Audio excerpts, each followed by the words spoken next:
Assalamualaikum warahmatullahi wabarakatuh. Perkenalkan, nama saya Lina Eka Mulyana. Di sini saya sebagai moderator yang akan membimbing presentasi tentang usulan usaha frozen food ini. Sebelum kita memasuki tahapan penyampaian materi, izinkanlah saya untuk memperkenalkan kelompok usulan usaha frozen food ini yang berisikan anggota Kevin Dirvano, Devi Nur, Faizul Hafizi, Rizky Andriani, Eka Juliani, dan juga saya Lina Eka Mulyana. Dan langsung saja untuk mempersingkat waktu, saya minta dengan hormat saudara atau saudari kita untuk menyampaikan materi yang telah disiapkan.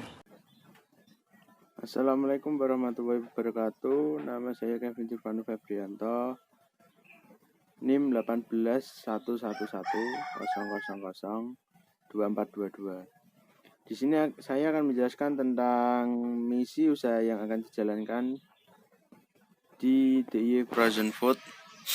Yang pertama adalah menggunakan daging pilihan yang fresh dan berkualitas. Maksudnya fresh di sini adalah daging tersebut adalah daging baru, bukan daging yang sudah pernah menginap di dalam kulkas. Yang kedua adalah menggunakan bumbu rempah pilihan dengan kualitas bagus.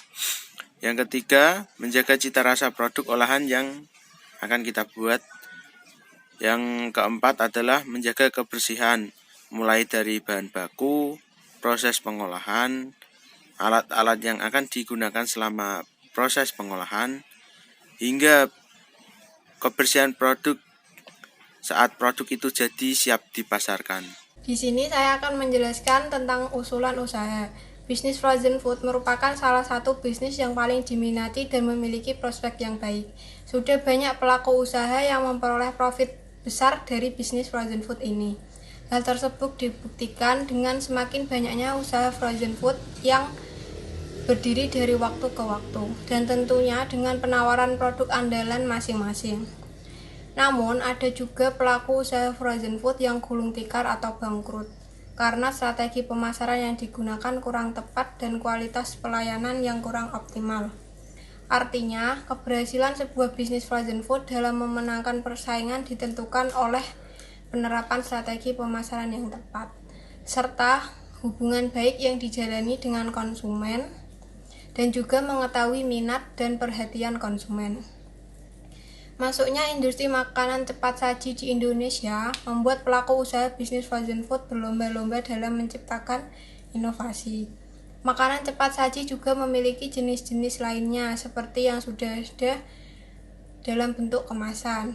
Makanan cepat saji dalam kemasan ini dapat ditemukan di pusat perbelanjaan seperti pasar swalayan ataupun minimarket. Operasional usaha. Yang pertama, modal peralatan. Sewa etalase produk dilengkapi freezer 220.000, talenan pisau baskom 10.000, timbangan 40.000, sendok 10.000, pengangkat makanan 8.000, nampan serbet 7.000, tempat sampah 5.000, sewa mesin kode kadaluarsa 20.000, sewa mesin vakum sealer 60.000, sewa freezer 150 liter dan genset 120.000. Semuanya total 500.000. Yang kedua, biaya operasional per bulan.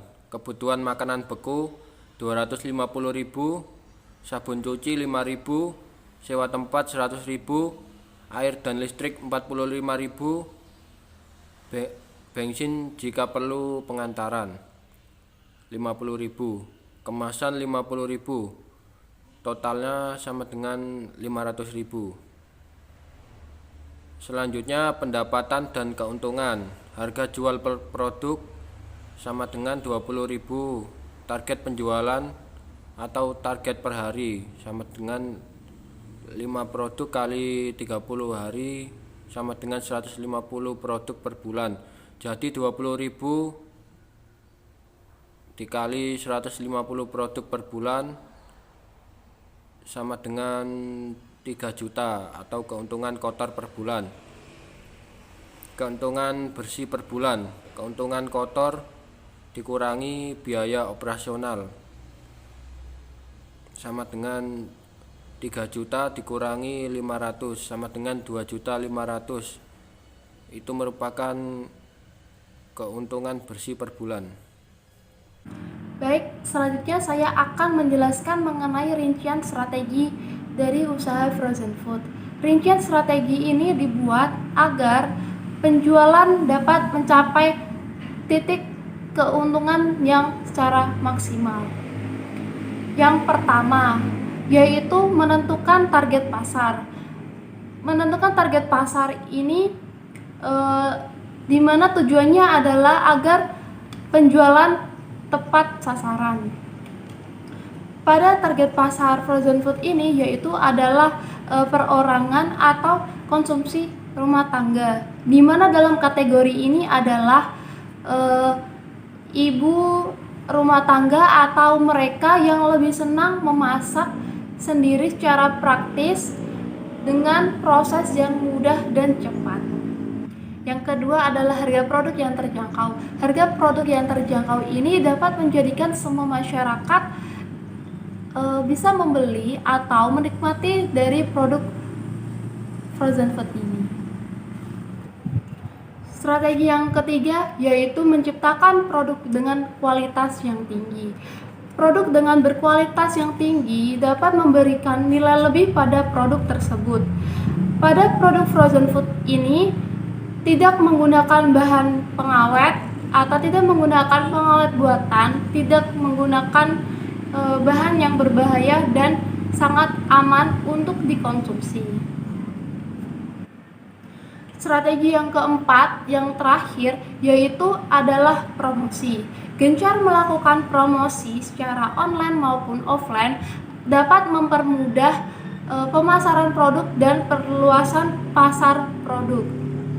Promosi secara online dapat dilakukan dengan menggunakan sosial media yang ada seperti Instagram, Facebook, dan WhatsApp Story.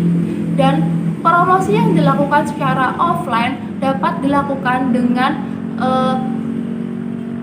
mulut dari mulut atau bisa juga dengan menyebarkan brosur kepada masyarakat. Rincian strategi pemasaran. Yang pertama, kerjasama dengan influencer atau endorsement, yaitu melalui media sosial yang memiliki banyak followers tentu akan mempengaruhi tingkat penjualan. Seperti yang kita lihat di Instagram, banyaknya selebgram yang mendapatkan endorsement dengan bentuk komunikasi yang persuasif tentang produk tersebut. Yang kedua, dengan cara metode buy 5 get 1 atau memberikan bonus. Strategi pemasaran ini dengan metode ini tentu diminati di kalangan masyarakat. Dengan memberikan bonus tertentu dapat menyenangkan konsumen dan membuat konsumen akan membeli secara terus-menerus. Yang ketiga, dengan memberikan diskon. Memberikan diskon atau potongan harga pada sebuah produk tanpa minimal belanja, dengan begitu akan mempengaruhi minat beli para customer dan pada akhirnya akan berpengaruh pada keputusan pembelian. Bismillahirrahmanirrahim.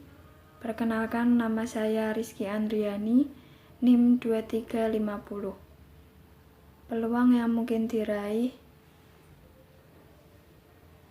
oleh bisnis frozen food dapat dikatakan sangat bagus dan cerah, mengingat permintaan frozen food yang terus melambung. Meski bisnis frozen food telah lama hadir, namun hingga sekarang bisnis frozen food masih saja masuk kategori bisnis yang patut diperhitungkan. Untuk yang didapat lewat bisnis frozen food terbilang besar, sehingga usaha ini patut untuk digali dalam. Dalam menerjuni usaha frozen food memang tidaklah sulit, hanya dibutuhkan beberapa modal dalam jumlah tertentu saja. Potensi bisnis frozen food memang menggiurkan, mengingat setiap tahunnya peminat frozen food terus meningkat. Usaha frozen food menjadi pilihan bagi yang ingin memiliki sebuah bisnis yang menguntungkan dan menjanjikan. Dalam menjalankan bisnis frozen food, jangan lupa untuk menggunakan mesin pembeku makanan agar bisnis berjalan lancar juga maksimal. Baik, saya Lina Eka Mulyana, selaku moderator presentasi ini, memohon maaf sebesar-besarnya apabila terdapat kesalahan atau kekhilafan dalam penyampaian presentasi ini. Sekian dari kelompok kami. Wabillahi taufiq wal hidayah. Wassalamualaikum warahmatullahi wabarakatuh.